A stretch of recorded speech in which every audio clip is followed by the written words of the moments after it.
तस्वीरें इस वक्त आ रही हैं। तस्वीरें इस वक्त आपको दिखा रहे हैं। देखिए यह तस्वीरें में आप ये जो तस्वीरें इस वक्त आप देख रहे हैं, कैबिनेट मिनिस्टर्स आपको नजर आएंगे। प्रधानमंत्री मोदी सीजीआई का दरअसल शपथ ग्रहण, और ये तस्वीरें इस वक्त आपके सामने। तो आज सीजीआई का शपथ ग्रहण है और ऐसे में उनके शपथ ग्रहण को लेकर ये तैयारियां इस वक्त आप देख रहे हैं। प्रधानमंत्री मोदी की भी मौजूदगी, और देखिए अब से कुछ ही देर में शपथ ग्रहण शुरू होने वाला है।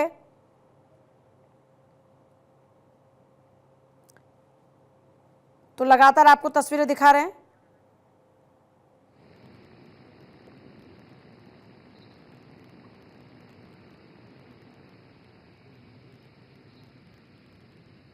माननीय रक्षा मंत्री के साथ माननीय गृह मंत्री अमित शाह जी, और इस समय ये सुंदर दरबार हॉल राष्ट्रपति भवन का एक जीवंत प्रतीक, भारत की समृद्ध सांस्कृतिक विरासत और गौरवशाली लोकतांत्रिक परंपराओं और संविधान की आत्मा का जीवंत प्रतीक। तो देखिए फिलहाल जस्टिस बीआर गवई के शपथ ग्रहण की तस्वीरें इस वक्त आपको दिखा रहे हैं। भारत के मुख्य न्यायाधीश के रूप में आज उनका पद ग्रहण, और अभी फिलहाल ये तस्वीरें। और देखिए अगर न्यायमूर्ति भूषण रामकृष्ण गवई यानी कि बीआर गवई के बारे में बात करते हैं तो 1992 से जुलाई 1993 तक बॉम्बे हाई कोर्ट की नागपुर खंडपीठ में सहायक सरकारी वकील और अतिरिक्त लोक अभियोजक के तौर पर उन्होंने जिम्मेदारी निभाई। 17 जनवरी 2000 को नागपुर खंडपीठ के लिए सरकारी वकील और लोक अभियोजक नियुक्त हुए। 14 नवंबर 2003 में बॉम्बे हाई कोर्ट के अतिरिक्त न्यायाधीश बने। 12 नवंबर 2005 को स्थायी न्यायाधीश नियुक्त हुए और 24 मई 2019 में सर्वोच्च न्यायालय का न्यायाधीश उनको बनाया गया। और आज देश के 52वें सीजीआई का पद ग्रहण कर रहे हैं जस्टिस गवई, जिनका कार्यकाल 6 महीने का होगा। 23 दिसंबर को सेवानिवृत्त होंगे। और सुप्रीम कोर्ट के मुख्य न्यायाधीश यानी कि सीजीआई जस्टिस संजीव खन्ना के सेवानिवृत्त होने के बाद जस्टिस बीआर गवई देश के 52वें सीजीआई के तौर पर शपथ ग्रहण की तस्वीरें उनकी। फिलहाल ये लगातार तस्वीर आपको दिखा रहे हैं। जस्टिस बीआर गवई के बारे में भी डिटेल्स में आपको इन्फॉर्मेशन कुछ ग्राफिक्स के माध्यम से शेयर कर रहे हैं। देखिए संपत्ति पर बुलडोजर की कार्रवाई, ये उनके कुछ बड़े फैसले हैं जिनका जिक्र होता है। भारत के अगले प्रधान न्यायाधीश के तौर पर न्यायमूर्ति भूषण रामकृष्ण गवई यानी बीआर गवई आज पद संभालेंगे। इससे पहले बीते महीने की 30 तारीख को कानून मंत्रालय ने जस्टिस गवई की भारत के 52वें मुख्य न्यायाधीश के रूप में नियुक्ति की अधिसूचना को जारी किया था। 16 अप्रैल को सीजीआई खन्ना ने केंद्र सरकार से उनके नाम की सिफारिश की थी। और जस्टिस गवई के कार्यकाल की बात करते हैं तो ये 6 महीने का होगा। ये प्रक्रिया शुरू हो चुकी है उनके शपथ ग्रहण की। जस्टिस बीआर गवई साल 2016 में नोटबंदी को लेकर दिए गए फैसले का हिस्सा रहे, जिसमें कहा गया था कि सरकार को करेंसी को अवैध घोषित करने का अधिकार है। इसके अलावा जस्टिस गवई बुलडोजर कार्रवाई के खिलाफ दिए आदेश का भी हिस्सा रहे और इलेक्टोरल बॉन्ड को लेकर भी फैसला देने वाली पीठ का वो हिस्सा रहे। सुप्रीम कोर्ट के मुख्य न्यायाधीश जस्टिस संजीव खन्ना मंगलवार को सेवानिवृत्त हुए और अभी सीजीआई बीआर गवई के शपथ ग्रहण की तस्वीरें आप देख रहे हैं। राष्ट्रपति भवन में यह समारोह का आयोजन, जस्टिस बीआर गवई का शपथ ग्रहण, राष्ट्रपति द्रौपदी मुर्मू की मौजूदगी में। पीएम मोदी भी शपथ ग्रहण समारोह में शामिल हैं।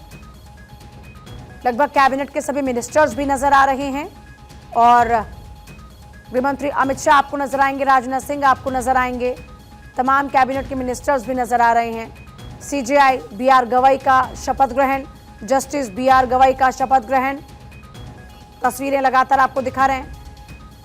ये तस्वीरें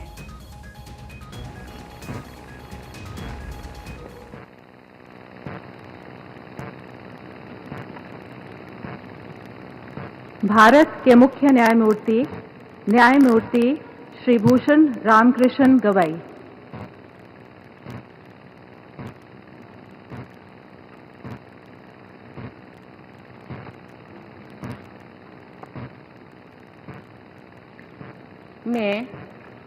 मैं भूषण रामकृष्ण गवई, जो भारत के उच्चतम न्यायालय का मुख्य न्यायमूर्ति नियुक्त हुआ हूँ, जो भारत के उच्चतम न्यायालय का मुख्य न्यायमूर्ति नियुक्त हुआ हूँ, सत्यनिष्ठा से प्रतिज्ञा करता हूँ सत्यनिष्ठा से प्रतिज्ञा करता हूँ कि मैं विधि द्वारा स्थापित भारत के संविधान के प्रति मैं कि मैं विधि द्वारा स्थापित भारत के संविधान के प्रति सच्ची श्रद्धा और निष्ठा रखूंगा। सच्ची श्रद्धा और निष्ठा रखूंगा। मैं भारत की प्रभुता और अखंडता अक्षुण्ण रखूंगा मैं भारत की प्रभुता और अखंडता अक्षुण्ण रखूंगा तथा मैं सम्यक प्रकार से और श्रद्धापूर्वक तथा अपनी पूरी योग्यता, ज्ञान और विवेक से तथा मैं सम्यक प्रकार से और श्रद्धापूर्वक तथा अपनी पूरी योग्यता, ज्ञान और विवेक से अपने पद के कर्तव्यों का अपने पद के कर्तव्यों का भय या पक्षपात, अनुराग या देश के बिना पालन करूंगा भय या पक्षपात, अनुराग या देश के बिना पालन करूंगा तथा मैं संविधान और विधियों की मर्यादा बनाए रखूंगा तथा मैं संविधान और विधियों की मर्यादा बनाए रखूंगा।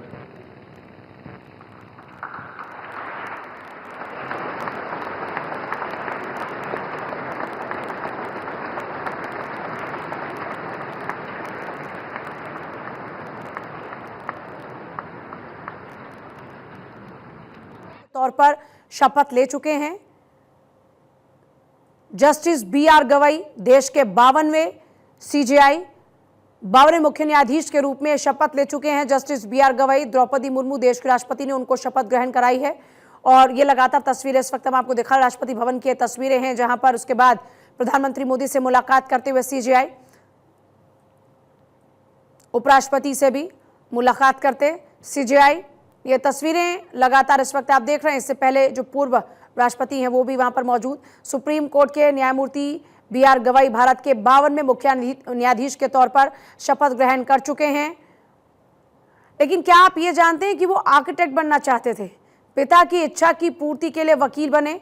गवई के पिता रामकृष्ण सूर्यभान गवई भी वकील बनना चाहते थे, लेकिन सामाजिक क्षेत्र में अपने कामों के कारण वो दूसरे साल के बाद अपनी पढ़ाई को जारी नहीं रख पाए।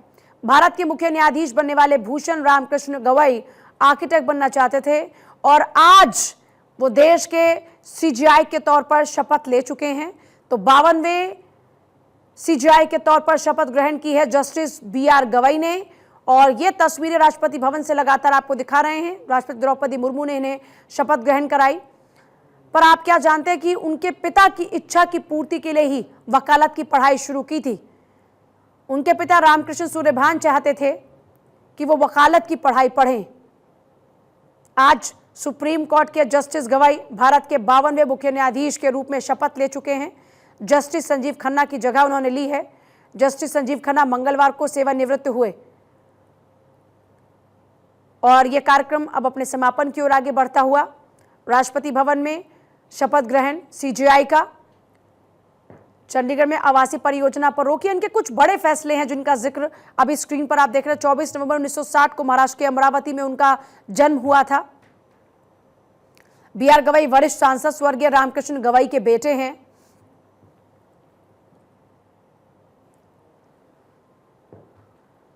जस्टिस गवई ने 16 मार्च 1985 को ही अपनी वकालत शुरू की थी और देखिए अमरावती के एक सरकारी स्कूल से उन्होंने पढ़ाई शुरू की। न्यायमूर्ति गवई की स्कूल की पढ़ाई अमरावती के एक सरकारी स्कूल से शुरू हुई थी। जब उनके पिता महाराष्ट्र विधान परिषद के उपाध्यक्ष बने तब वो मुंबई आए और वहां पर चिकित्सा समूह माध्यमिक शाला में पढ़ाई की। गवई के जो भाई बहन थे वो कॉन्वेंट स्कूल में पढ़ते थे। उनकी मां कमलताई को लगता था कि मराठी माध्यम के स्कूल में पढ़ने से जस्टिस गवई अंग्रेजी में पिछड़ जाएंगे, इसलिए कोलाबा के होली नेम हाई स्कूल में उनका दाखिला कराया। एक वकील के रूप में अपना करियर शुरू करने के बाद न्यायमूर्ति गवई ने बॉम्बे हाई कोर्ट में स्वतंत्र रूप से प्रैक्टिस की। 1990 के बाद नागपुर में उन्होंने प्रैक्टिस की। तो अभी ये राष्ट्रपति भवन में सीजेआई के शपथ ग्रहण की तस्वीरें इस वक्त आप देख रहे हैं। राष्ट्रपति द्रौपदी मुर्मू ने उन्हें शपथ ग्रहण कराई। उसके बाद अब क्योंकि कार्यक्रम समापन हो चुका है और ऐसे में अभी वहां पर आप तस्वीरों में देख रहे हैं राष्ट्रपति द्रौपदी मुर्मू अब यहां से रवाना हो चुकी हैं, उपराष्ट्रपति भी, और अब धीरे धीरे करके इसी तरीके से सभी लोग बाहर आएंगे। तो जस्टिस बी.आर. गवई ने सीजेआई पद की शपथ ले ली है। देश के 52वें सीजेआई के तौर पर उन्होंने शपथ ली है, लेकिन हमने बताया कि वो खुद चाहते नहीं थे कि वो वकालत की पढ़ाई पढ़ें, लेकिन अपने पिता के सपने को पूरा करने के लिए उन्होंने वकालत में कदम रखा और आज देश के सीजेआई के तौर पर शपथ ले चुके हैं। देश के 52वें सीजेआई आज वो बन चुके हैं। जस्टिस भूषण रामकृष्ण गवई देश के 52वें मुख्य न्यायाधीश बन चुके हैं और उनका देखिए जो सफर है वो अमरावती की झोपड़पट्टी से शुरू होता है और सोचिए आज अपनी मेहनत के बल पर वो सुप्रीम कोर्ट के सीजेआई वो सीजेआई बन चुके हैं। जस्टिस गवाई 14 मई 2025 को आज सीजेआई बन चुके हैं 52वें। और सुमित हमारे साथ में इस वक्त हैं। सुमित, सीजेआई के तौर पर शपथ ग्रहण कर चुके हैं बीआर गवाई।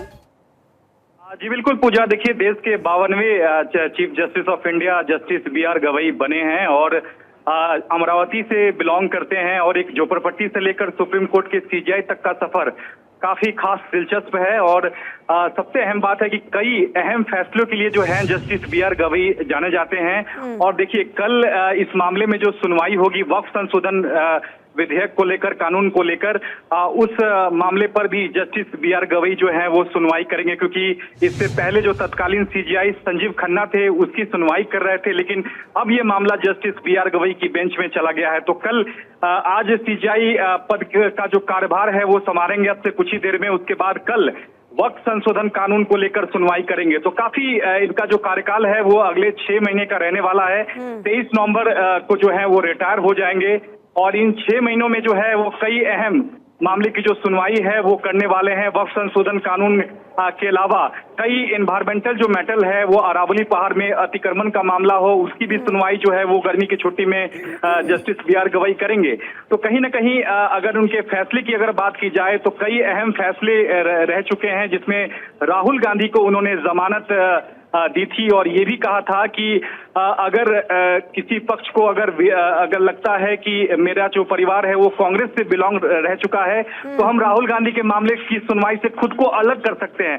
तब जाके सॉलिसिटर जनरल और अटॉर्नी जनरल ने कहा था कि नहीं, हमें कोई आपत्ति नहीं है, आप इस मामले की सुनवाई कीजिए। उसके बाद तब जाकर जस्टिस गवाई ने राहुल गांधी को जो है वो इस मामले में मानहानि मामले में जमानत दी थी। तो कई अहम फैसले के लिए जाने जाते हैं। बुलडोजर एक्शन को लेकर एक अहम फैसला इसी महीने के मार्च महीने में दिया था और पूरे देश में एक गाइडलाइन तय कर दी थी कि बुलडोजर कार्रवाई जो है आखिरकार किस पैमाने पर होनी चाहिए। तो कई अहम तटस्थ फैसले के लिए जाने जाते हैं बीआर गवाई और अगले जो 6 महीने का जो कार्यकाल होगा बतौर सीजेआई का वो भी काफी अहम रहने वाला है पूजा।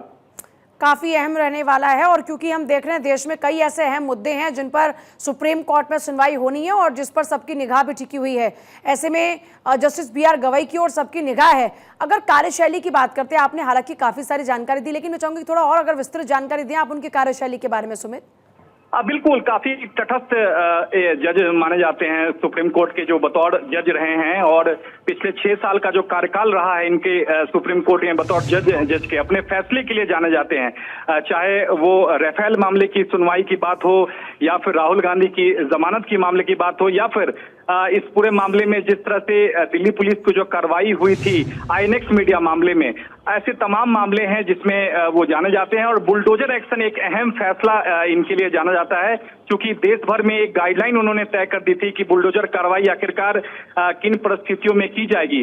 तो काफी अहम है। और देखिए कल ही वक्फ संशोधन कानून को लेकर जो है वो मामला सुप्रीम कोर्ट में लंबित है और कल इस मामले की जो सुनवाई होगी उसमें देखना होगा कि जस्टिस बीआर गवाई का क्या कुछ रुख रहता है। देखिए रविवार को पत्रकारों से उन्होंने मुलाकात की थी और पत्रकारों ने जब सवाल उनसे पूछा था कि क्या रिटायरमेंट के बाद कोई सरकारी पद आप लेंगे, तो सीधे तौर पर उन्होंने 2 टूक पत्रकारों को जवाब दिया था कि मैं रिटायरमेंट के बाद कोई भी सरकारी पद ग्रहण नहीं करूंगा।